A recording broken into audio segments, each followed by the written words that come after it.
Welcome to the Big Movement Podcast. If you're ready to create results and make huge strides in your business, finances, personal development, and health, then you're in the right place. Pushing past excuses and powering through procrastination can be a challenge alone. Here, you'll get the support, tools, and knowledge you need to get to the level you desire in your business and life. Let's get started with your host, Byron Ingram. And welcome to another episode of the podcast. Today, we have Jamie Thurber, who is a performance coach helping entrepreneurs and business owners become high performers, creating the mindset and strategic foundation they need to run their businesses and lives the way they want it. So we're going to dive into this and so much more. So Jamie, welcome.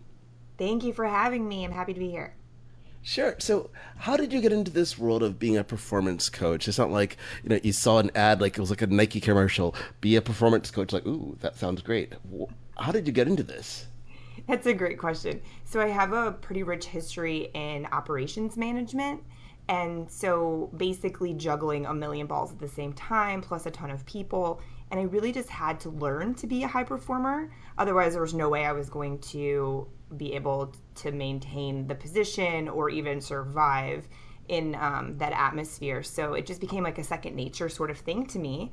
And a couple of years ago, when I decided that I was going to branch out on my own, and be an entrepreneur full time, I realized that this is a skill that a lot of people don't have. And it's not something that naturally, like being super productive and like the state of mind that it requires isn't something anybody talks about. But it was something that I had, kind of like mastered in myself. And basically through doing project management initially, when I first started out online, is when I started realizing how much of a need there was for the actual performance side of life that people just don't know how to dive into themselves, because we kind of stand in our own way, in that. And it evolved from there, and I love it. And it's something that a lot of people need. So it's just been a win-win for everybody. Oh, that's excellent. And it's great that you've tapped into that experience, because there's something I've seen out there where you look at the number of courses and things you see from people. It's grow your business, do all these things, but something that's so critical is that mindset, the mentality you absolutely must have. Just like you said, if you think about, you can have all the right skills, but if your mind is not in the right place, what's the point? Absolutely. It's so big. And a lot of people don't, we don't look at it that way. Instead, we're like, hustle, hustle, grind, grind. And we don't stop for a second and think about but are we hustling on the right thing? Right. Yeah. It's interesting you say the whole thing about hustling, because I think it's developed into this, I don't say a cult mindset, but it's also a misnomer, because people forget that you want to live a lifestyle. Because you see some people in their terms of hustle, it's like sleep, screw that, we don't need sleep, food, whatever, just eat anything. But at the same time, if you look at that model, it's not only burning the candle at both ends, it's burning it from the middle. Very true. And it's definitely not sustainable at all. And that's No. the part that nobody looks at. You see these people online, and a lot of people don't realize, that's just a highlight reel too. Those people do sleep. They really do. And they do eat. Or they wouldn't still be alive. But a lot of the times, if you go about that, let's burn the candle from the middle, your business isn't going to last as long as you probably want it to. You're going to burn out. So it really is, unfortunately, that word has definitely become almost a negative in some instances, unless you really take the time to break it down what it means to you. Right, exactly. And everybody is a little different when you think about it, because if you look at what you want in life, and that's what I think people have to start at, is what is the reason they're going into business for themselves? Because I'm sure that when you decided to go off on your own, it wasn't to maintain the same hours that you had in the corporate world, was it? Not at all. Absolutely not. It was all about creating a different lifestyle for me. And I think that's what people forget about it. You go into business because you want a lifestyle. Like, all right, I'm working a ton of hours. I think the craziest meme I've saw was something similar to of working 80 hours a week to avoid working 40 hours a week for somebody else. Doesn't that kind of defeat the point? It sure does. It definitely does. And I believe we all have those days or those moments where we do put in really long days, obviously. But I think to believe that that's what you have to do every day, every week, every month, and that's like the lifestyle of an entrepreneur is just really off base, and it's not healthy either. Exactly. It's not healthy because if you think about it, your body requires rest. You have to give it the right nutrients it needs and craves on a daily basis, but also that you want to live life. And you think of why do people leave the corporate world is because they want to, have more than 7 days vacation in a year, but because people don't have the systems in place and so forth, the right mindset, they quickly find themselves working 24/7, or let's say 23/7 because they have to catch a nap sometime. Right. Absolutely. Yes. And I think that you hit the nail on the head there. A lot of people, like, it really is the mindset behind it and the systems. Both of those things, like, do I do work every day? Yes. But am I literally killing myself every day to get things done? No, because I've put the time in around the mindset that I need to focus in, a couple hours a day or whatever it is, on a Saturday or a Sunday, and like checking in on the things that I have a system around. So it doesn't mean that I have to spend every single, 7 days a week constantly working all day long. And that's the part people miss. They don't take the time, because it does take time, to set up a system or a process, and they don't want to take the time to do that. Definitely. So when you're looking at entrepreneurs, what's that foundation in terms of a system they really need? Because so many people, they just dive in like, well, I took this course, I'm going to go do it. And it's kind of like throwing a big vat of spaghetti at the wall and hoping that something sticks. It is. That's very true. So there's a couple things that come to mind. Like whenever I think of the foundation for being a high performer and having balance in my mind kind of come together. And what I mean by balance is like making sure that you're actually having the business and the lifestyle. To me, it really does come down to the way that you look at it and the way you think about what you're doing. Meaning that your mindset's proper and about it, you're positive, you're being clear. I think there's a lot of lying that we do to ourselves because we want to present ourselves in a specific way.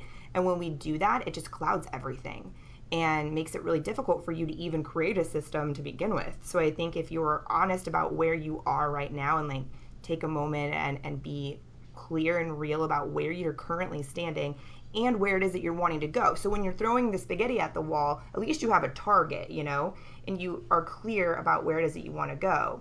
And the main thing there then is to fill in the steps in between, in my opinion. And that's one of the things a lot of people, they don't look at. They want to start out their plan or their process in a place that they're not even currently standing, which makes it almost impossible. They're like setting themselves up for failure from the beginning.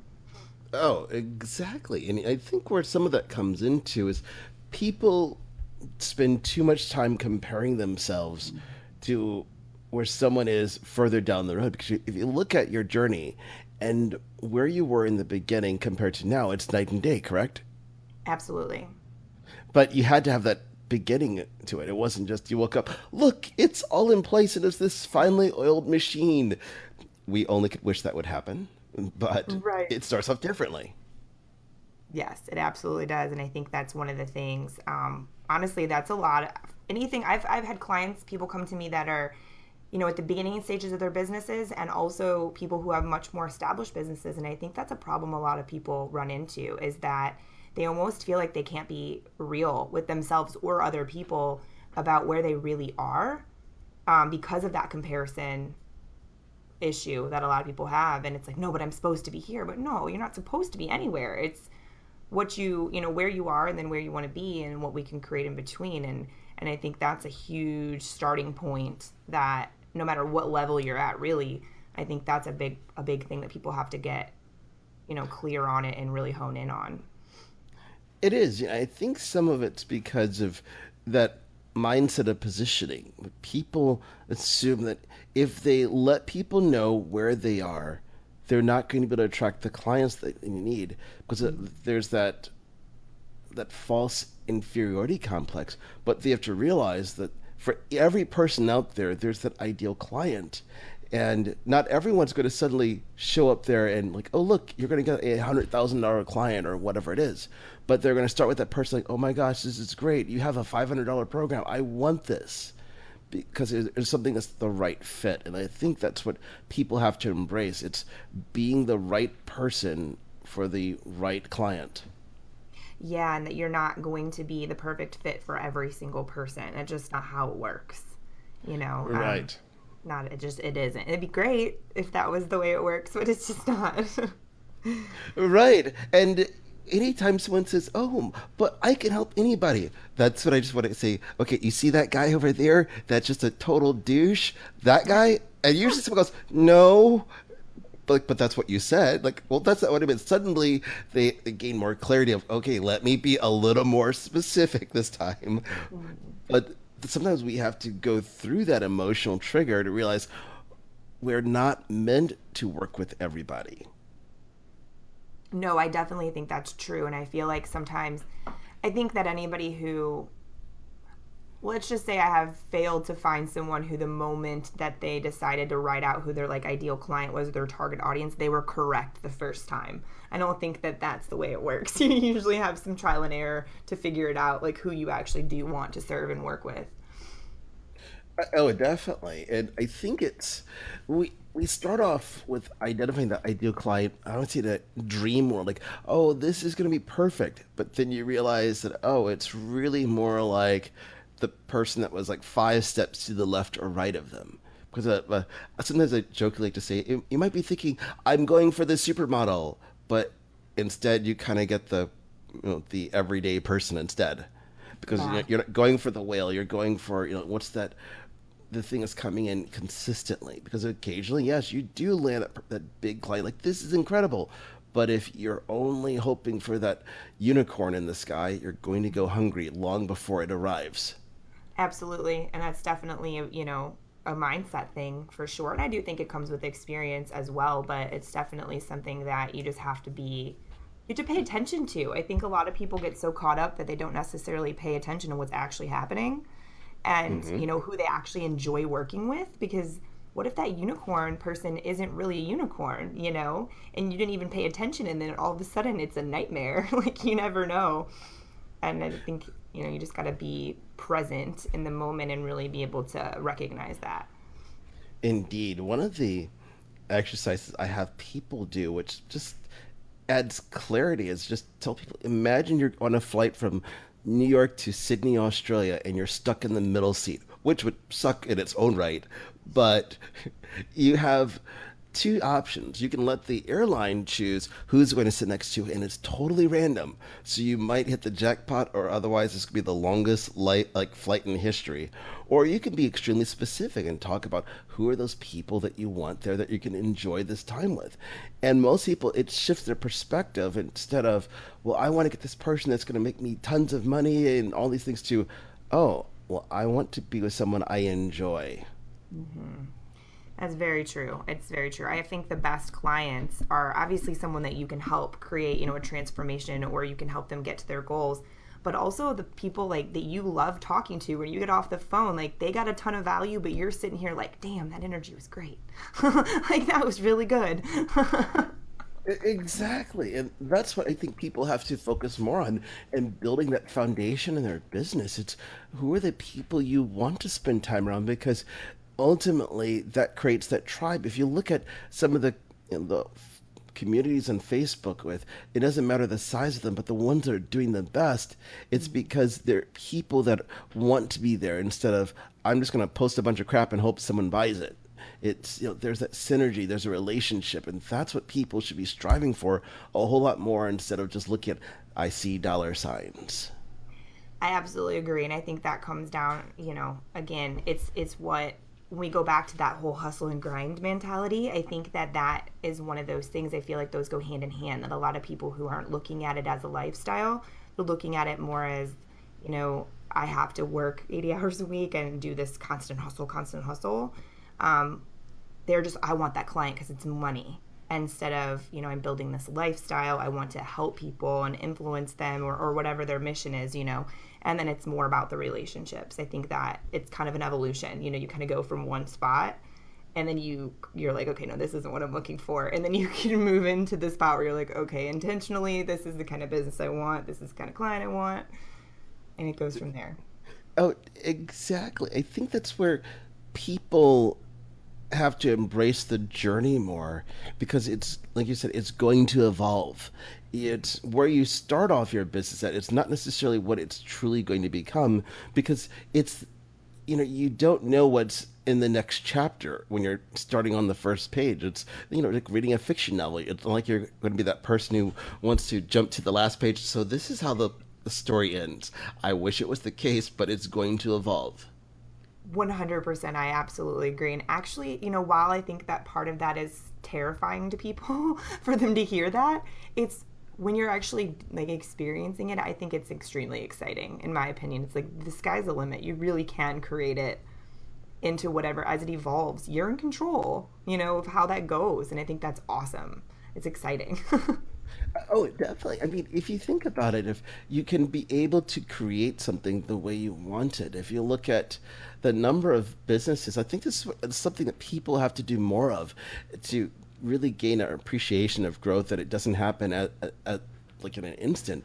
If you look at companies like, let's say, Apple, it started in a garage. Or you look at how many other businesses started in a garage. And you look at where they are today, it was a growth process. They just didn't go from being, a little small concept to being a financial juggernaut.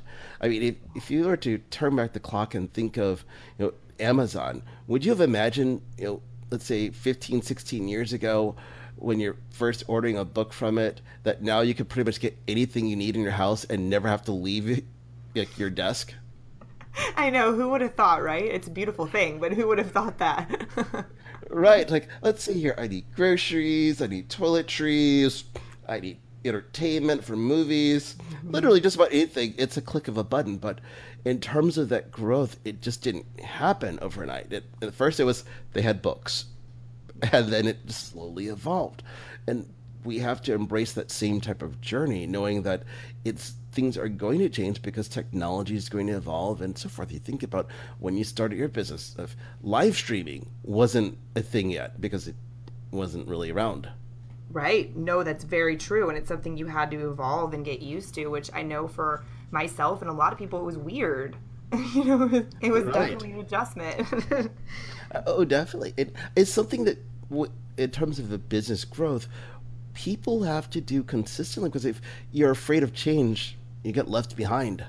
100%. You know what example popped into my head when you were saying that? There's a book I read about Nike and how Nike was started. It's called Shoe Dog, and it's written by the owner of Nike, the founder, Phil Knight. It is awesome, and it is one of those like, who would have ever thought that from the way he started the business that it would become what it is now? It's really cool. Right. And you look at the number of businesses that didn't adapt. I mean, you think of, like, here's a great example, like Kodak and Fujifilm. Do you remember the days when you'd go to, like, let's say a Walmart or whatever, and there would be just a row full of all the different film types you would need? Yeah, very true. I remember. And now the camera section is a shelf. And that's Yes, it it. is. That's true.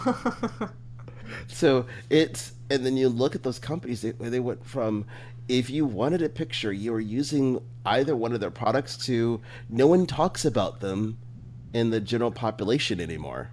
That's a great point. Yes, very true. You definitely have to be ready and paying attention, and prepared to evolve because it's part of it. And you think about how many businesses they haven't done this. When you look at systems, you have to be able to evolve to keep up with technology and the trends and patterns so you're not left behind. 100%. And what's cool though, what a lot of people I think get really concerned, and part of the fear is they're like, well, I have this system and it's working now. If my business changes, it's not going to work. But what they don't realize is most of the time when you have a system or a process in place, you can use that same system or process and just tweak like one or two things, and it evolves right along with you. And it's really not as complicated as everybody, like, they initially freak out and think it's going to be terrible, and it's then, hold on, let's step back for a minute. This can actually evolve with you, and it's not so complicated. Right. Here's a great example of it. If you look at, let's say, of taking pictures. In the past, you just if you're going on a vacation somewhere, if you want to take the pictures, you're taking all sorts of cameras with you. Like, oh, here's a little pocket camera. Oh, you need the bag with all the film in it too. Okay, now you're carrying a couple little SD cards too. Now you just use your phone. So Yes. the process for taking a picture, sure, it might have adapted a little bit to from you're adjusting the lens to holding this camera to you're just holding up a phone and taking a selfie instead. Sorry, like gone are the days. Okay, we're setting the timer of the phone. I'm putting this ledge, so let's hope that we're smiling at the right moment. To now you can Right. look and go, oh, we didn't like the one. Delete. Right. Just let's try it again. Right. But the principle's the same and it applies to almost any business. So just like you said, it's adjusting those few little small things. And it's sure it's a simple example, but it helps us think that, oh, yeah, it doesn't take much to adjust it because the end result is the same. You want a picture. It's just some of the tools involved have changed. Absolutely. That is a great example. Very true. So the processes make all the difference in the world. So when you're thinking of businesses and like the entrepreneurs, like, okay, I know who I want to work with. I got a foundation in terms of the systems I need. How do they start focusing on that growth? Because some people, they'll look at a system like, well, I designed it for me. How do I let go and trust others so they don't screw it all up? That is a big one. That is a big one. Everybody doesn't want to do. They want to, but then they don't want to. Right. When it comes down to it. A big thing that I help people get to, and the really understanding of it is part of the process. So if you want the growth, it's one of those things that you have to kind of get comfortable with being uncomfortable with that. And the biggest thing is there's two main pieces to growth when it comes to like delegating or bringing in a team. And it's really being clear of the process, meaning that you know where where the process starts and what you want as your end result. Like being very clear about how you want that end result. If it's a website, for example, you're like, hey, I want you to build this new web page for a product that I just come up with. Like you need to be able to describe to them what components of that you want. Like how you want that experience, that end goal experience to be. And because yes, and if it's only you doing it, it's not a big deal because you'll work through it and you'll get the end result because it's in your head. But in order for you to be able to trust someone else to create it, most of the time, the reason that people like teams fail is because they weren't given proper instruction. They weren't given a clear end result. So they're not really, they don't even know what they're trying to create for you. So how can they, create exactly what it is that you're envisioning? That's a big part of it. And then the communication. Tell them what it is that you want, when you want it, how you want it done, what format you want it in. Just be clear. And I think that those are the two components a lot of people forget because when it's in our head, it's so much easier. We don't have to communicate those things because we know, so that's something that a lot of people forget because I've asked that question. Well, why didn't you get it on time? Well, they just didn't do it. I'm like, well, walk me through the process. Well, most of the time people give either zero timeline or they'll be like, I want it ASAP. Well, what does that mean? Like, that doesn't mean anything. So, Right. those are the two main components, I think, that people need to pay the most attention to. And it sounds really simple, but that it is that simple. Oh, definitely. And I think where that's something people have to get clear on is knowing that exact outcome. That as much as I would love to say people can read minds, no, not so much, because people are just going to start assuming, like, well, I thought you might have meant this. And then you think of with a system, how much time that adds to the process instead of stating, here's the exact process that you need to do to achieve this specific result. Here's an example of what it should look like and so forth. So then there's no issues in terms of what the end product should, be. Like, I think a great example is looking at McDonald's. You know exactly what it's supposed to look like at the end. They tell you if it's going to be put this thing called cheese on it and like a squirt of ketchup and mustard or whatever it's going to be. But the process is clearly identified, so you have the same result each time. Absolutely. And it's funny that you say that because I've said that a million times to my clients, like they can't read your mind. You have to remember that they can't read your mind. And that's the biggest part there. And it's frustrating because people say, well, they should ask questions. Well, I understand that, but a lot of times people want to please you, like your employees or whoever you have on your team. They want to please you. They know you're busy. They don't want to bother you. So they, like you said, they assume and they do what they think you would want them to do, which may not be it, but you didn't give them, a clear definition. So what are they supposed to do? Right. And that's what I think has to change is people taking the time when they'll look at the process of knowing that if I'm hiring these people to do blank, I need to be explicit with the results that I want to achieve. This way, everything becomes measurable. And so if it's not measurable, then you don't know what's broken. And that's why I think people start falling apart in their business because they don't have the clear objectives identified. It's all just a crapshoot to see what works. 100%. And nothing, unfortunately, nothing points that out to you more than deciding that you're going to hire a team. A lot of people do that and then they panic because they're like, oh my gosh, like I really am not as clear about what I have going on as I thought I was, because it was more of a crapshoot. And that's and it's actually a great growth thing to go through. It's a little scary, but in terms of growing and evolving, it's a process I think most people go through, part of it. Oh, definitely. And it's just a natural component. You're not going to be able to grow without it. It's just something that you have to do. And realizing that every individual, no matter how talented someone is, you still only have 24 hours in a day, and you can't do everything yourself. And using the whole Nike example, Nike wouldn't be the company today if Phil Knight had to do everything. Okay, I have to go and make all the shoes. Like, okay, wait, I need to make golf clubs. Oh, I need to go do the marketing. It wouldn't happen. Right, absolutely. Yeah, you have to have it comes to a point where if you want to do that growth from a one person show, it's necessary. You have to have that support system. Right. So from your perspective, when is that optimal time when the entrepreneur, the business owner should be thinking, I need to hire that first person, or I need to add a virtual team in order to grow? Because some people think, well, oh, I'm not ready yet, or maybe I need to put it off even longer. But when should they start thinking about it?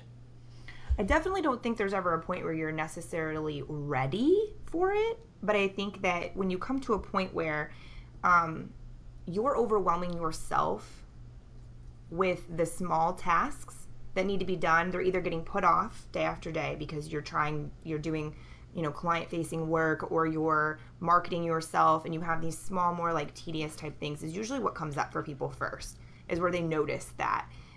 When you notice that those things are getting put off, or that you're staying up until 2:00 in the morning doing things like that, ask yourself, could someone else accomplish this in a lot less time? And you have to start valuing your own time. And I think that's the big window. When you start feeling a little like more overwhelmed more often with small things. And most of the time what that is those small things could be done in a lot less time by someone else. If we're talking virtual assistant especially, or something like a virtual team or an in-house assistant, whatever, a lot of times think about, there's 20 things, like smaller tasks that could take you 6 hours, and when do you have 6 hours? But it's something that could take them 3, and Right. cost you. You have to think about the cost of your time versus the cost of those small tasks. You could be working with the client, or you could be doing an interview or doing whatever in the time frame that someone else could be completing 5 of those tasks. It's just really looking at it that way and valuing your time.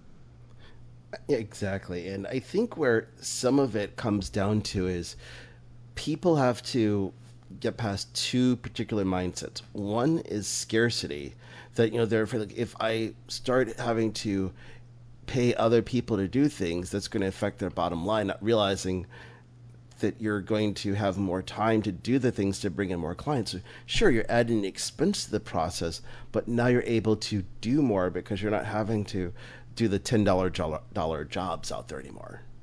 Absolutely. And one of the biggest questions I ask my clients when they have that mindset around it is, well, think about how much money you're leaving on the table. And they're like, oh, like, yeah, how much money do you make an hour? Or in 2 hours if you're doing whatever it is that they do. And a lot of times, or even when it comes to the lifestyle, like, how much does that hour or two mean to you? By Right. asking that question, how much are you leaving on the table? And they're like, oh. Exactly. Oh yeah, I know it's like that mind-blowing conflict. Oh, because you think about it, you're just going through your day, the normal routine, and you, when you're in that corporate world, you're used to just getting it done because it doesn't matter how much you're working. The paycheck is still the exact same. It's like, well, you've got to get it done, so you just go ahead and do it. Versus now, that's not the case. It's, oh, so if I pay some people to do these things and bring in more of the money revenue, aspects, then I make more. Now you see dollar signs. Like, well, how much other crap can I get other people to do for me? 100%. And then once you start to look at it even once, then you start thinking of all of the other things. You're like, whoa, this just makes more sense. Right. And it's funny. People ask me, like, how come you don't want to do certain things yourself? Like, well, it's not because I can't. I understand how to do it, but it's not an effective usage of time.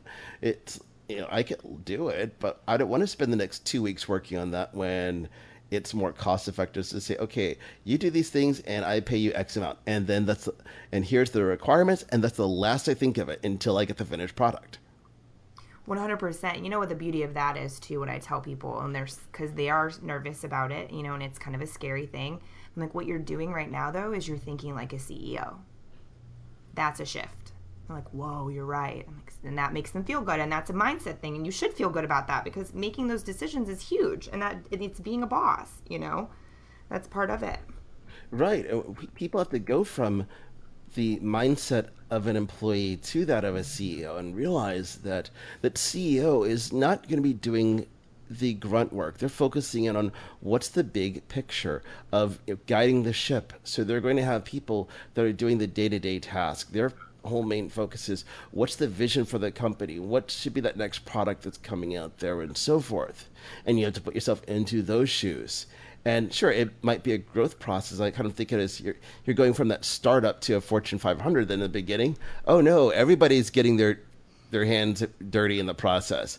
But then as things scale up and you have more resources, you suddenly realize that, oh, I need to hire people to do these things. So now I can focus my energy on these other strategic aspects of the business. 100%. It's very true, and I think it's a really interesting up level when you do too, as far as confidence and the ability to then grow. And part of the problem that a lot of people have is then they have this time and they're like, oh, what am I going to do at this time? So of course you have to make sure you're on top of it and you're being diligent with the time that you now have open from hiring someone to help you. So that's part of the mindset around it too, and it's a process to be disciplined, and but we work through that. I think a lot of people work through that by having accountability is a big part. So if anybody's struggling with that, accountability is a big part of that, in my opinion, when you're going through that up-leveling process and you're like, oh, I have all this extra time. Now what do I do? Right. I think it's something that people have to just get a hold of in the very beginning. And like, I can remember friends ask me, how in the world do you manage to work from home and stay so productive? It's simple. I put everything on a calendar. If it's not there between let's say the hours of 8 to 5, it doesn't happen.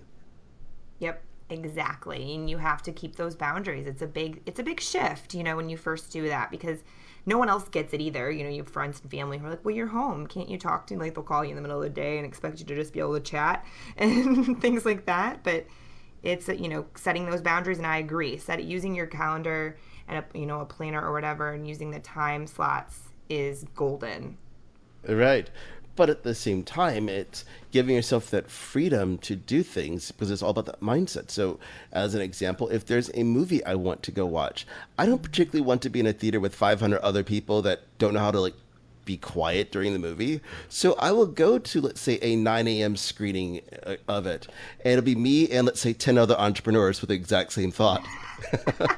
Exactly. I do the same thing with the gym. I go in the middle of the day when there's not other people there because I don't want to be around a bunch of people in there. I don't want to fight for machines or whatever. So I have the privilege to be able to schedule it in the middle of my day.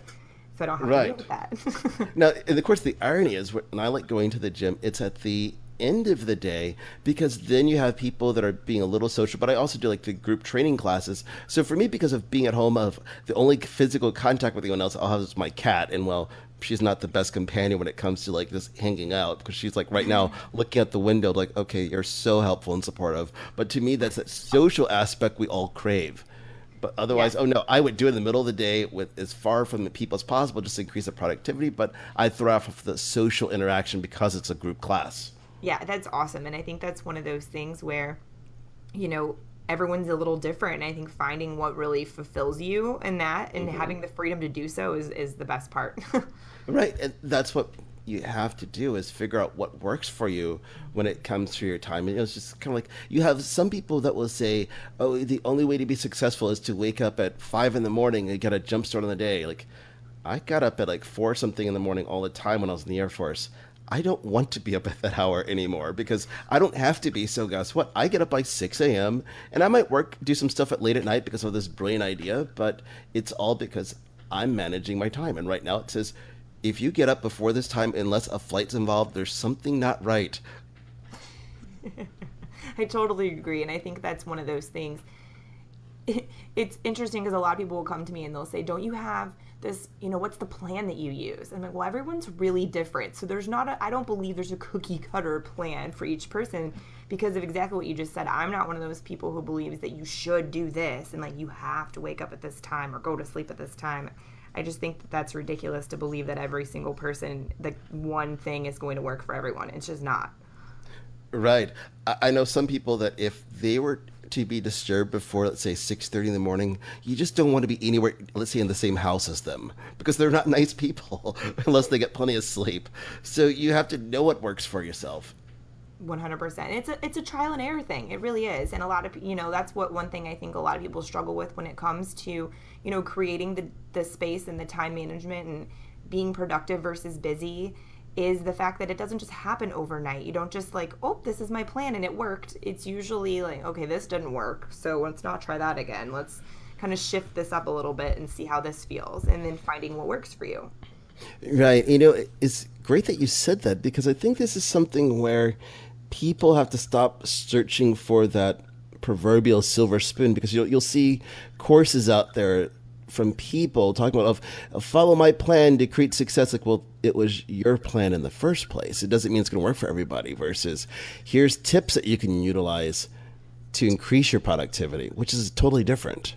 Absolutely. One of my favorite things that I talk to people about is the mindset behind being productive versus busy and how that's exactly what it is. And it's exactly what you just said. There's no, this is what you need to do. It's more so let's look at things this way and, change your way of thinking and ask yourself these questions and pay attention to this. And then they can create their own, scenario of what works for them. And that's what's most successful. Right, exactly. You're going to figure out what works for you very quickly, and there's a good strong chance that what works for you is not going to work for somebody else because we are all different in so many various ways that it doesn't help if you're just trying. I don't say you're being cookie cutter, but it doesn't help you. Right. No, I totally agree. I absolutely agree. It's I come across this question all the time because people are like, what should I read or what should I study? And I'm like, there's pieces of each one of those things that I think are golden, but don't just pick one plan and think that's going to be the golden key because it's not how it works. Right, exactly. Like right now, I'm reading a couple books on biohacking, and you quickly see different viewpoints of one person says, oh, you can eat these, you want to have these types of products in your diet. Other person says, no, don't have these things. And it comes down to these are just frameworks of things that worked for them. You have to figure out, well, what's working for you, of what makes your body feel good. Because sometimes you might eat something and go, well, they said that's going to be amazing. You're going to feel great. And you feel like someone took a dump. So Yes. You have to figure out what works for you. Absolutely. That's a great way of looking at it because it's very true. Is like a diet is a really good thing. Something that makes me feel good might not make you feel good. Exactly. So it goes back down to what you said. It's the trial and error. We have to look at something. Oh, that worked. Write it down. If that didn't work, put it into don't ever do again column. Yes. And it's one of the number one things I probably like say until I'm blue in the face all the time is pay attention, reflect, like at the end of the week, reflect on what worked and what didn't, like pay attention, because we get so caught up, in the day to day, especially when people are new to trying to create this lifestyle around time management where it's easy and it's not hectic. That's the biggest key component that nobody wants to do, is the pay attention to it part instead of just going through the motions, because we're so used to doing that it really does take you taking a minute to reflect and say, okay, this didn't work, I'm never doing that again. This worked really well, let's do this. Right, exactly. And if you do that in every aspect of your life, you'll find that you'll feel more productive, you'll have more energy to do things. And that's why I think in terms of increasing your overall performance, where people can't look at it from, say, a singular viewpoint. You have to look at all areas of your life. If you're not working out, okay, how is that affecting your energy? Or okay, how are you sleeping? Of what are you thinking about? How are you managing your calendar? Because each of those things combined affects everything throughout your day. 100%. I usually describe it like it's a wheel. Imagine you have a circle and a piece of it's missing. Like, it's not going to roll. It just doesn't flow that way. It would be, sure, in a perfect world, we could put all of our attention on one thing and it'd all be great. But that's just not how it works. And because they all just feed into each other in such a big way. And that's the first thing I ask people when they're like, I just can't concentrate, I can't focus. Well, I ask them about the other areas of their life, not their business, because it's not the business that's causing it. Right. Exactly. And I think that's where people just need to, I don't want to say expand their horizon of their thinking, but they really do, because all the business books out there, they just focus in on, guess what, that one little problem. But outside of people like yourself, you don't see very many individuals as a whole in the marketplace talking about how do you increase your performance overall. You just, pulling it back to that hustle thing. Well, just hustle harder. Well, no, just how about you figure out what's causing the blockage in the first place and start addressing those issues. 100%. That's so golden. And you're right. Unfortunately, a lot of people don't talk about it. And so it's been interesting for me, because then I come out and talk about it and people either think I'm crazy or they're like, whoa, I never thought of it that way. I'm like, I know. Right. It's like, for me, it's certain foods will immediately calls it brain fog. So guess what? Those are no longer in my diet because I don't want something that's going to slow me down. It's like, well, why would I consider, but it tastes good. And then I feel like a 2-year-old with my thoughts for the next 4 hours. No thanks. I completely understand what you mean. But that's what we have to do. So it's the more you understand from things from that holistic perspective, the better what we do overall. 100%. It really is. And it's actually really interesting as far as I'm concerned. And when I feel like once people start to kind of acknowledge and realize that everything really does fit together and interact and affect the other areas of their life, then they find it just as interesting. And it's more so like, it's almost like a game. Okay, like how much more productive can I be? How much more of a high performer can I be without spending more time, or by, changing this one little thing, or it's just different stuff. It becomes a game, and it's really cool because you're in control. And if when you get to that point, you're in control of how it works and what you do. Right, exactly. And when it becomes a game, you want to win, because I don't think there's very many people in life that walk around and go, yeah, I just love losing. You just don't see that. Okay, there might be some people who want a participation trophy, but the losing aspect, no, not so much. Absolutely. Nobody wants to be told that they lost. That's very true. Right. So the more we do to help ourselves put more W's in that win column, the better we are. 100%. I think that golden part too, a lot of people forget, is that help ourselves thing. A lot of people don't. They're like, oh no, I don't want to do too much for me. That's bad. It's like, no, it's necessary. You have to get your house in order before you can help other people with theirs. So you have to pay attention to how you are doing. Right. I think the best analogy on that, it's, if you think about when you're flying an aircraft, before they take you have your takeoff, they're showing you the instructions of how do you put on your mask, and they tell you to put your mask on first before helping someone else, because it doesn't do you any good. Like, hey, all right, great, I got my neighbor's mask on, but you pass out and die. So that doesn't help. Exactly. Exactly. And a lot of people still don't grasp that concept. But if you think about it, if you put yours on first, maybe you can help 6 people instead of just Right. the one person next to you, you know? Right. And Yeah. that's what we have to focus in on. It's, being more in touch with ourselves, so we know of, well, how do I take care of myself first, so you have the energy to go out and do the things, setting those boundaries, so you're not just taking care of everybody else, and then when it comes time to, oh, I need to go to the gym, you're like, no, I need a nap instead. Yeah, because you've worn out all of your time and energy on fixing everyone else. And then eventually what happens, and I'm sure we've all seen it, but or even maybe experienced it at one point in our lives, is then you are broken and you get worn down and you can't take care of anyone or yourself, which is defeating the purpose altogether. Exactly. So now, as we begin wrapping things up here, what's one thing that you recommend for entrepreneurs to do to really increase their overall performance? I would say make sure that you're planning out your week. And again, okay, so some people will come back to me and say, oh, I can't do that. I'm in sales, or my things move around and things like that. But what I mean by this is making sure that you have some sort of a map or some sort of a game plan for the week. Like, don't ever walk in blind to your day. Believe it or not, a lot of people still do that.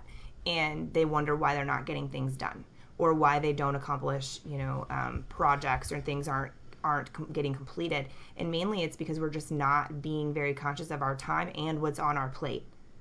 So by doing that and planning out the week and being aware of what you have, what appointments you have, maybe you have extra appointments that week and you don't have as much time. So you can be aware of that by looking at it as a whole, the week as a whole, and then planning out accordingly so where you're not overwhelming yourself, which is also counterproductive, but you can make sure that you're still getting things done and you're giving the time and attention to the areas of your life that are necessary. And that's powerful, because the more you know what's going on, the better. Because there's nothing like you have control over your week. There's no surprises, such as like, oh, okay, you figured that this is a possibility that can come up. You're in control, versus you look at the number of people that don't have it planned out and something that's more of a surprise happens and they immediately go into a tailspin of a panic. Yeah. Because they can't figure out, well, how am I going to adjust things accordingly, versus, all right, well, that happened, no big deal. And it's not a surprise anymore, because you're expecting, like, random things happen, this is how I will do it, versus let me just throw all the papers up in the air and go cry or something. Absolutely. And then that's what happens. You instead have one small thing that happens and it completely throws your whole week off course, and then you're not productive for the rest of the week, and usually also not in a good mood, which is not good for anyone. Or you have it where you can take that one thing and you stop for a second, figure it out, and move forward, and you continue on the path of, getting things done and being productive and moving forward. Exactly. So I want to thank you for coming to the podcast and sharing a wealth of wisdom on increasing your high performance. But how can people reach out to you, learn more about what you do, and ultimately work with you? So there's the best ways are either on my website, which is just jamiethurber.com, or my Facebook page, which is facebook.com/jamiethurber.biz, B-I-Z. I'm active, very active there. Lots of blogs and videos and all that good stuff. Oh, that is awesome. Well, once again, I want to thank you for coming onto the podcast today. Thank you. I appreciate it. It was a great conversation. Oh, definitely. Thanks for listening to the Big Movement Podcast today. And be sure to subscribe so you don't miss an episode. Now that you've surely been inspired to take your entrepreneurial career and business to the next level, you can stop by the website and get more. And if you're ready to boost your business brand, be sure to grab your free report, 7 Easy Steps to Build Your Brand Today.